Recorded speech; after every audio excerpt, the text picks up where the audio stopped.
Welcome to the Cosmic AI Seminar Series. Today we have two speakers. Going forward for the next few weeks, we'll have two speakers. The format that we'll have here is basically one speaker will go, and then we'll take some questions, and then we'll have the other speaker, and then take some questions there. Please hold your questions till the end of each talk. That'll help us coordinate since we're distributed across the sites and everything. We'll take some questions from the room here locally first, and then we'll do online questions. So just go ahead and put questions that you might have in the chat, or we'll ask you to unmute online. Stella had introduced a little bit about the concept of the seminar series last week, but I'll just reiterate it this week that we are rotating between the different working groups here as to who's hosting the seminar series each semester. So this semester, the Observable Universe Working Group is going to be hosting it. The focus of what we're really trying to look for in these seminars this cycle is really trying to look at connections and context across the different working groups. So we're trying to look for Venn diagrams with observable topics, but really looking at those connections across the different working groups. And hopefully the content here should be digestible for everybody, and it should hopefully be something that might inspire some new ideas, new collaborations that we might have, or new seed grant proposals potentially. So lots of room for trying to better understand the broader context of what we're all looking at. So on the slide here that's displayed currently, you'll see that we have a sign-in. Please do sign in if you can. We have a lot of folks who are watching not just on their own personal computers, but they're watching, in a room with a bunch of people. So it's hard to keep track of overall attendance, and that's something that we care about for NSF reporting purposes. So if you can sign in, that really helps us keep track of who all's attending and where they're from. So please go ahead and do that if you can. And then also you'll note on the slide here that we have our next seminar that's going to be, this is a bi-weekly seminar series. So 2 weeks from now on October 1st, we have two talks. One is by John Carpenter, an ALMA observatory scientist, and then another is by Dustin Smith, who is in industry and works in publishing of academic content. So that'll be a really interesting. So with that, I think that's all of the announcements that we have. So I'll go ahead and move to stop sharing here, and then Kelvin can go ahead and share his content, and I will introduce him. So our first speaker is Kelvin Lee. Kelvin is currently sorry, I'm pulling up content here to make sure I get this all correct. Kelvin is a senior scientific machine learning engineer at NVIDIA. So Kelvin has a PhD in chemistry that he originally did in laser-induced reaction dynamics, and then he had a postdoctoral position at the Center for Astrophysics, where he started doing some astrochemical collaboration, including with me. So this is, hi, Kelvin. And then after that, he moved to working at Intel, and now he works at NVIDIA. And he's going to tell us a little bit about accelerating astrochemical discovery with machine learning, atomistic models. Hopefully Kelvin can pronounce that better than I can. All right, take it away, Kelvin. Yeah, no, thank you very much for the gracious introduction, and thank you for the invitation from Cosmic AI. For the record, I may or may not butcher atomistic models as well. It's a mouthful. But yeah, so thank you all for joining today. Today I'm going to be talking a little bit more about, I guess, like coming from like kind of a literature review sort of thing, where giving a high level overview of kind of the state of the art in terms of how well machine learned atomistic models or models of atomistic systems behave now, and how they can potentially be used and applied towards astrochemical problems. And so I'll kind of start with a kind of very high overview of like, well, why do we care about modeling chemistry at all in general? And then kind of like drill down a little bit more into like, how do we actually do it? And what is the state of the art in terms of modeling chemistry and materials? And to kind of top that off, like how do we do it with neural network surrogates specifically? And then finally kind of cap off the talk in a way that I kind of like feel like as I was writing these slides, like how would I have done my postdoc? How would I have approached problems during my postdoc differently if these tools were available to me? So kind of like a really brief introduction. I guess it shouldn't need to be that motivated, but why we care about chemistry and why we care about materials science discovery is that because we have a general suite of kind of like societal demands, right? We have health and disease to worry about, well, trying not to be too negative a spin, we have a couple of societal issues that we need to kind of address, including, health and longevity for one, energy demands, as well as kind of like more environmentally safe ways to produce materials that we care about. And of course, we're here today on a Zoom call, all the things that we need to kind of facilitate computation. So the problem scope of how to find the right material for the right application is generally kind of like a pretty large working space if you were looking at it for a holistic picture. And I like this diagram from this company called biomolecular. And the way that I kind of interpret it is kind of like they put the Milky Way on this diagram to show that chemists can also use logarithms as well. And so it's like the idea of having known molecules, enumerated molecules. The space of this of these enumerated molecules are so large that we're getting beyond the number of stars in the Milky Way, if that is really a flex or not. But the interesting thing about this is that, like, obviously we don't actually contend with this entire space of 10 to the 20 molecules. Generally, depending on the problem that you're working with, there are constraints that we can apply to it. Like, for example, biomolecules, generally you probably don't want lead in your small molecule drugs.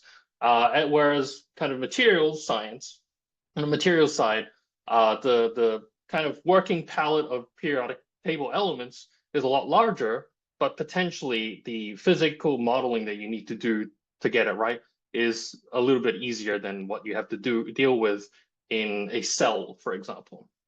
But at the end of the day, the core of the problem is still kind of the same. You're still trying to filter out all of these possible molecules, find the ones that are thermodynamically stable so that you can actually produce them, and they are stable enough to kind of perform their function, as well as actually being functional in what they what they need to do. And of course, we also want to make sure that we can produce these molecules or these materials with as low of an environmental impact as possible. And from the economic perspective, you want to be able to manufacture things that we care about at a scale that's also economically viable. And so to do this, right, experimentally, to produce molecules and materials experimentally is perhaps the end goal, right? Like, you need to be able to scale up and produce them in a physical setting. But before we can get to that point, a lot of modern day discovery is driven by computational modeling.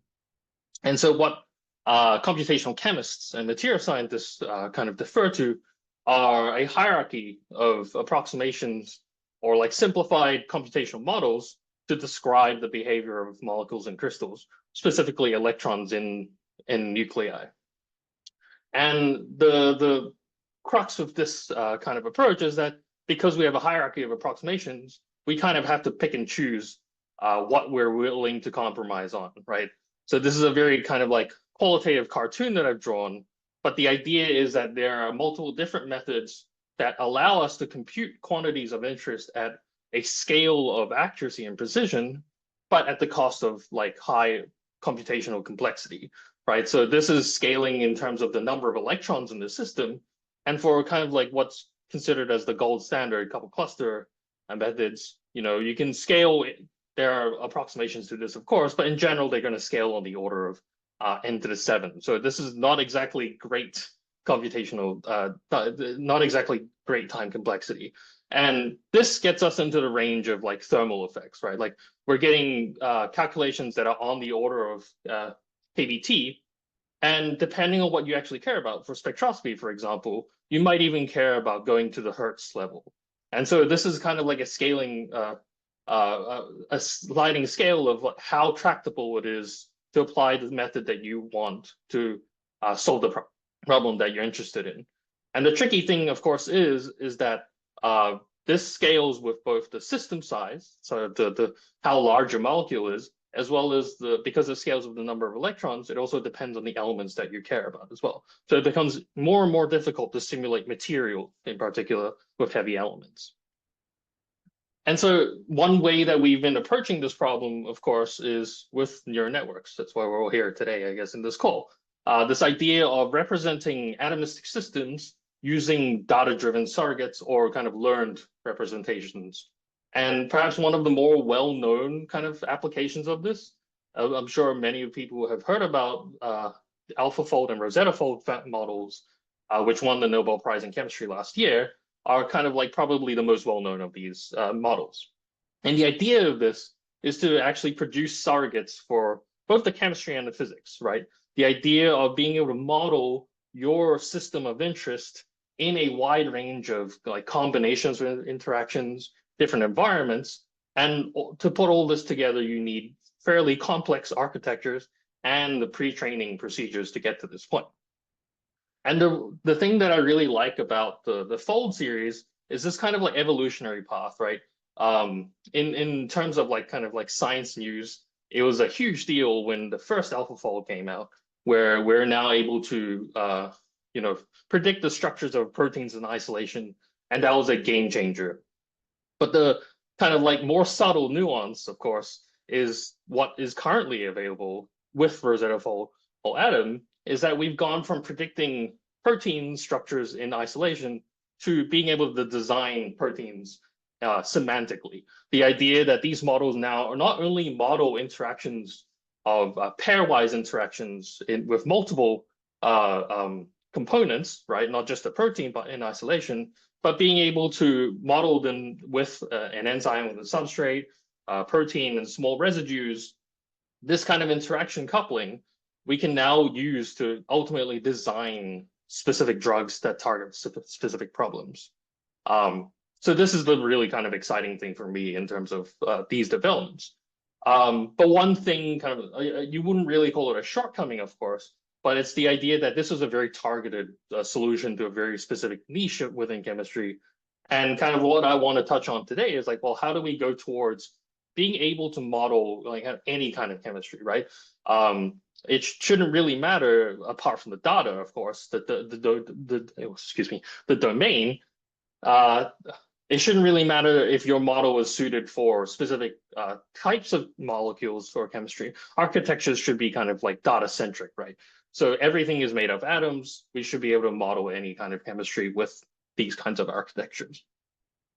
And so we want to step back and kind of think about, well, what does it actually take in terms of to actually produce a surrogate for neural networks? A surrogate for chemical systems. Well, for one thing, we want it to scale fairly well with the number of atoms. And ideally, we don't want it to depend on the number of electrons. And we want it to be linear scaling in time so that, the larger system that you are working with, it scales, ideally even log linear even. Otherwise, it defeats the point of having a surrogate at all if it's about the same speed as your conventional method. Ideally, we will also want it to be universal. So we want it to cover the entire periodic table and not be spotty in coverage in terms of being able to model some atoms well and some atoms less well, right? So, there's a tendency for biomolecules, of course, to be biased towards carbon or organic molecules. But, for materials modeling, you have to deal with the entire transition metals series as well. That's one example. And of course, we want it to be reliable. We want this model to respect physical constraints like Euclidean symmetries. And so these ideas of equivariance and invariance to rotations and translations is a very important part of modeling atomistic systems. And then finally, it's this idea of like scalable representations, right? Learning from molecules, and like I said, everything has the same basis functions of atoms, right? And interactions between atoms. The idea is you should be able to take the same representation and scale it up from a periodic cell, from a molecule to a large unit cell to the macroscopic observations, right? So this idea of like, for example, ices should go from a CO2 water basis all the way up to the actual formation of crystals and whatnot. So this is what it takes to actually model a chemical system. And so kind of one of the driving factors that I like, and many of the community have seen, is this idea of the general availability of data, right? So in 2014, the QM9 dataset was released, which is a fairly popular and early kind of driver of interest, both from chemists as well as machine learning, primarily machine learning practitioners, to start looking into techniques to model and represent chemical systems. It's a fairly modest data set in today's terms, only about 134,000 molecules. And it also corresponds to fairly, like, I wouldn't say unrealistic, but it's very hard that you'll be hard strapped to find molecules in here that are stable or like that you can buy in a bottle, so to speak. And one key kind of like shift, of course, is in 2020, Open Catalyst released by Facebook AI researcher or Fair Chemistry released this enormous trove of materials data, which were basically inspired or geared towards catalyst discovery. So this combination of metals or like metal surfaces with a select set of molecular substrates that then kind of adsorb onto the top and reactions occur on this surface. The key kind of difference with these or like the key categorization that I'm kind of making with these two data sets is like they're kind of like chemistry at the zoo. So this is kind of like an on the rails experience of looking at molecules, and provides a very simple way for primarily machine learning people or computer science folks to kind of like leap into developing models for chemical purposes. But what really changed is in the last 2 years with the release of also from Fair Chemistry, the Open Materials or OMAT24 dataset and OMOL25 dataset. Now, the interesting thing with these two datasets is that they're smaller than Open Catalyst 2020. And what people have realized is that it's not actually the number of samples that really matters to be able to apply these models in the real world settings. It's actually the diversity of systems. And so in particular, Open Materials provides a lot of non-equilibrium structures. So we're starting to deal with chemistry in the wild, so to speak, where we're now learning to sample regions of configuration or phase space that are normally not accessible, and that drives a higher quality of representation learning in the neural network model.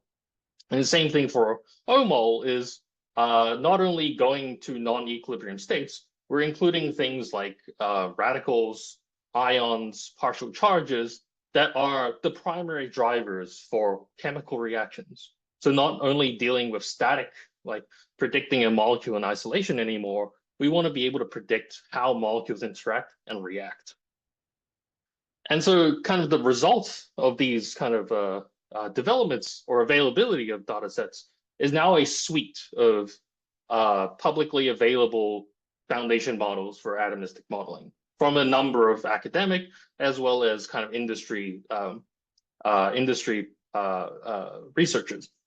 We're starting with this MACE model, which was a very popular early equivariant model that saw a lot of success in adoption because it was one of the models that kind of started to become useful as a tool beyond just kind of like predicting simply energy. And then now we have even more advanced models where we build beyond MACE that are able to, like I said, with the OMOL data set, start to predict chemical reactions. So UMA is from Fair Chemistry, orbital orb models, also OrbMol specifically, for example, is from a startup called Orbital Materials, as well as AIMNet, which is an academic model that allows people to really very easily model reactions of like very preliminary reactions in a large number of different settings. And so this is kind of like where we're seeing the beginning of like high adoption in using these neural network surrogates for whatever the downstream tasks, materials or chemistry related downstream tasks. And so now we're at a point where like I've set the stage where we have these really useful tools that are easily and publicly accessible. So the question, of course, when I was writing this is like, well, how would I do things differently if I had access to these tools when I was a postdoc and still working on like astrochemistry and spectroscopy? So my kind of like context, people who know Ryan well will obviously know the kind of research that he works in. But it's this idea of tying in spectroscopy, high resolution molecular spectroscopy, and observational astrochemistry. And there are obviously many different potentially better examples, but this one always comes to mind. This paper from Pepe Canachar's group, looking at tracing tracing molecules in circumstellar shells with ALMA. And of course, there are probably better images these days, but this one always comes to mind as being able to trace complexity as a function of radius from a central star, and determining astrophysics from that. The basis of course is like from the spectroscopy, high resolution spectroscopy side, we need to understand the spectroscopy of molecules before we can actually kind of do this kind of observational campaigns. And the trick there, of course, is that to do this in the lab, it's not like it's free, or it's not like it's particularly easy either. You have to deal with unknown molecules. You have to deal with large number of lines that you need to sort through, spectral lines that you need to sort through. And so what I want to touch upon are like kind of a few ways that we could actually approach these problems using these neural network surrogates. So as a postdoc, I worked kind of like from two approaches, I guess. What I'm calling like the forward modeling and an inverse modeling approach. In the forward modeling, we're simulating spectra to find matches with observation. So you have a candidate set of a library of molecules that you might be interested in, and you're going to try and simulate their spectra to then match the observation. In the inverse case, you're given spectra and you don't know what they might are. And the idea is you want to be able to identify those molecules with just the information that you're given. And so these two are two kind of top down or bottom up, depends on how you want to call it, approaches to the same problem of how do we link spectra back to observational astrochemistry. So from the forward sense, this is kind of like the most intuitive or the most conceptually easy, in my mind at least, the way to approach spectroscopic modeling is this idea that now we have these neural network potentials that are very fast, fairly accurate. We can start using them, and with a low barrier of entry, we can start using them to replicate existing conventional computational workflows. So for example, predicting the energetics of astrochemical species, that's a fairly standard task. And now is kind of made trivial, on this. This is a script that I'm showing from the orbital materials GitHub repo. And as you can see, it's a very small amount of code to actually end up at the thing that you care about, which is being able to compute energetics, as well as potentially compute spectroscopic parameters that you're interested in. And this probably would have taken me a week to survey a bunch of molecules, and we can now reduce this down into an order of minutes. The other side of this, of course, is like being able to determine spectroscopic parameters usually would have been a highly, like the scaling, the time complexity to get to the accuracy that you need, or to incorporate the physical effects that you need, becomes very nonlinear very quickly. And so getting equilibrium constants is easy, but once you start looking at dealing with finite temperature effects, it becomes very difficult. But now with this fast neural network surrogate, we can start doing dynamics and doing averaging over finite temperatures to actually end up with the parameters that we care about. The other kind of neat thing about this is that we're also extending this towards the infrared. So it's not just in the microwave, but obviously there's a lot of interest in infrared spectra, especially with ICEs. The idea is that because these models are very scalable,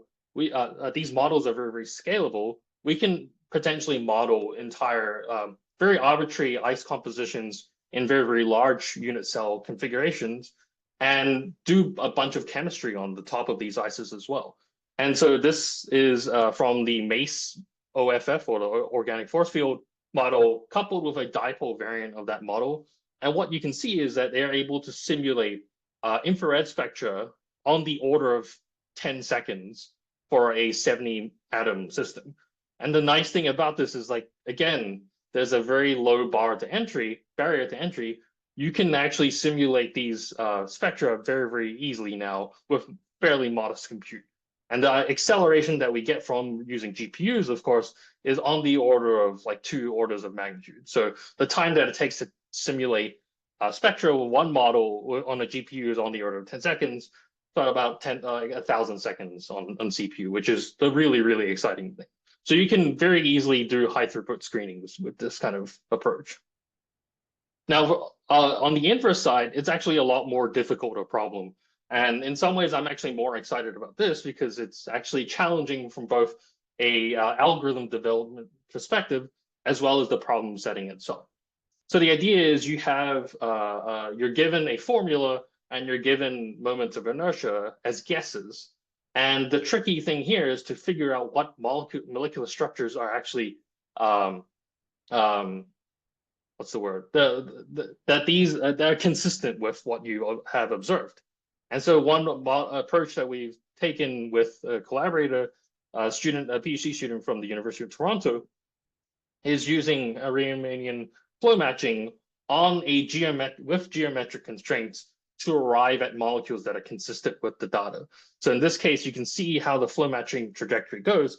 You start with an atom, a point cloud of atoms that have the same, that are consistent with your moments of inertia, and the transport or the trajectory of these atoms then form a molecule that is still remaining consistent with the original the original moments of inertia. And this is one way that is very rapid to help identify molecules that we are not, that don't currently have known identity. And so one exciting thing of this is, of course, is not just astronomical spectra, but we can potentially apply this kind of technique towards identifying new molecules in a bunch of different mixtures as well. But to finish off, the things that I want the listeners at home to take home is the bar to entry for performing a lot of these simulations is now kind of like significantly lower. You just need a Python terminal a Python interpreter to start doing a lot of these modeling tasks. And while it doesn't replace conventional chemistry, conventional computational chemistry tools, it does mean that it is a lot quicker to get some quick insight on you may have an idea of something or a molecule that you want to test quickly. This is one way that you could potentially do so. And so what we're trying to work towards as a community now is, from a computational side, make them more efficient and more scalable. And one day, eventually get to the point where we can start with the same atomistic basis, start simulating macroscopic scale phenomena. And what I've described today is like we have, for the most part, a lot of like kind of core tools, but the thing is we still aren't at functional parity with conventional quantum chemistry. So particularly with dealing with kind of like light matter interaction, excited states and whatnot, this is something that's still kind of like a work in progress. But the main thing is like I'm hoping to inspire people to think about reframing the problems or like changing their workflows to start considering how they could potentially incorporate these tools into their simulation workflows. And the kind of like call to action, so to speak, is that, of course, there's still no kind of free lunch. And while these universal models are fairly good at describing like 90% of chemistries, there's still kind of a use case for fine tuning these models to have domain adaptation. And because astrochemical species are often left out of things that are important to astrochemistry or astrophysical environments are quite different from terrestrial chemistry, there's probably a need to kind of look into developing some modest data sets to accommodate this. And the other two things that I kind of wanted to highlight here as well is I didn't get to touch on it today, but agents, of course, scientific agents are one way that are kind of very exciting in terms of being able to accelerate this discovery even further. This idea of being able to apply these same tools, provide them to multi-agent workflows to then kind of rapidly go from a literature review to computation to analysis. And I've included an archive paper from a kind of exemplary workflow of this called Ella Gente, which is from the same University of Toronto group that I mentioned earlier. And the neural network ansatz for chemists in the audience, of course, this is kind of like a very exciting area where we're going beyond surrogates of just like an end-to-end workflow, but putting wave functions back into traditional solvers and accelerating what is nominally conventional quantum chemistry back into these traditional solvers that give you kind of interpretable results beyond just simply predicting energy forces. And that's the end of my talk.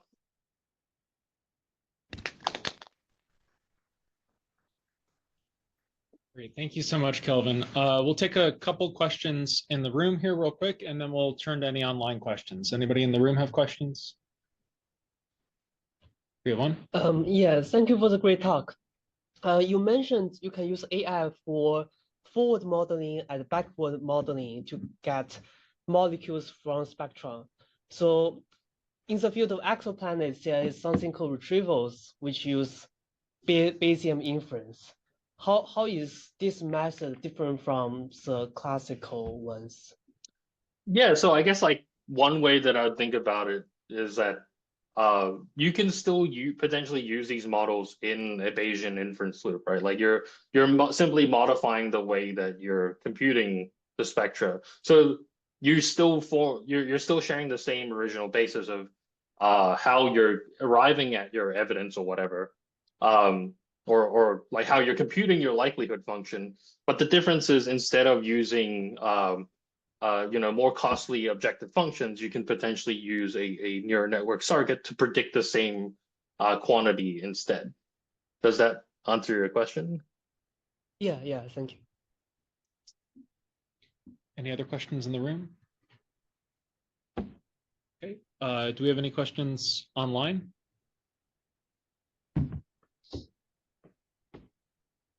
Okay, if not, thank you, Kelvin, very much for the talk, and we'll move on to the next speaker.